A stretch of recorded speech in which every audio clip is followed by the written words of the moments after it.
Of energy म्हणजे ऊर्जा अक्षयतेचा नियम बघणार आहोत विथ प्रॅक्टिकल। काय सांगतो हा लॉ की ऊर्जा निर्माण केली जाऊ शकत नाही किंवा नष्टही केली जाऊ शकत नाही, तिचे एका ऊर्जेतून दुसऱ्या ऊर्जेमध्ये फक्त रूपांतर केले जाते। म्हणजे energy can neither be created nor be destroyed, it can only be transferred from one form to another form. ठीक आहे, आपल्याकडे हे प्रयोग सिद्ध करण्यासाठी आता एक आपण ॲपॅरेटस बनवलेलं आहे बघा। अगदी लो कॉस्ट ॲपॅरेटस आपण बनवलेला आहे। यामध्ये आपण 2 चहाचे कप घेतले आणि एक रबर बँड त्याला लावलेला आहे।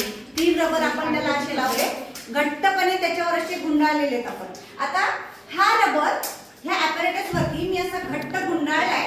आता याच्यामध्ये कुठली ऊर्जा साठवली गेलेली? स्थितीज ऊर्जा, बरोबर, पोटेन्शियल एनर्जी याच्यामध्ये साठवली गेलेली आहे। आता हा रबर जेव्हा मी सोडते तर हा कप जो आहे विशिष्ट ऊर्जेने खूप जोरात असा पुढे जातो किंवा उडतो हवेमध्ये। मग स्थितीज ऊर्जा याच्यामध्ये आहे पण तो जोरात उडतो, तर तेव्हा त्याच्यामध्ये कुठली ऊर्जा? गतिज ऊर्जा, बरोबर। म्हणजे स्थितीज ऊर्जेचं रूपांतर गतिज ऊर्जेत झालेले आहे। म्हणजेच रबरामध्ये साठवली गेलेली ऊर्जा नष्ट झाली का? नाही, तिचं फक्त रूपांतर झालंय दुसऱ्या ऊर्जेत। कोणत्या ऊर्जेत? गतिज ऊर्जेत। ठीक आहे, चला प्रयोग करून दाखव। वाव, लँडशिप तुझं काय?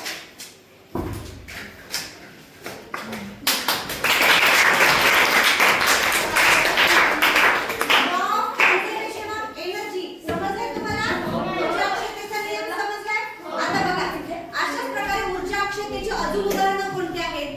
तर फटाका फुटतो, त्याच्यामध्ये रासायनिक ऊर्जा साठवलेली असते।